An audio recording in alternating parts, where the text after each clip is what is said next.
Pour ce premier sommet diplomatique en présentiel depuis la pandémie, la France déroule le tapis rouge au Soudan. C'est à Paris que doit se tenir une conférence de soutien à la transition du pays.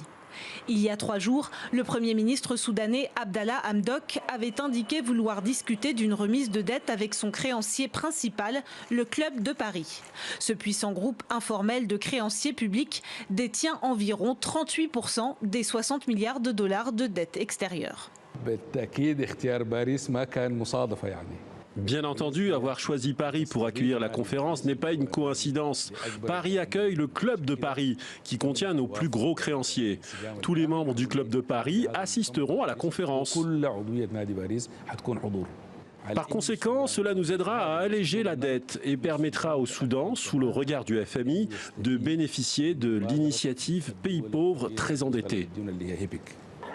Au Soudan, l'inflation annuelle avait atteint 330,78% au mois de février dernier, contraignant le pays à dévaluer sa monnaie.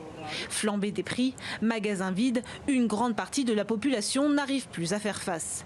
À cela s'ajoute une crise sociale profonde. Il y a 2 ans, les manifestants exigent la fin du système et l'ex-président Omar El-Béchir est chassé par l'armée après 30 ans au pouvoir. Dans la foulée, une transition politique entre civils et militaires se met en place. Cette même transition que la France s'est donc engagée à soutenir. Officiellement retiré de la liste noire américaine des États soutenant le terrorisme et libéré des sanctions économiques, le Soudan semble prêt à effectuer son grand retour sur le marché international. Oui, et cette conférence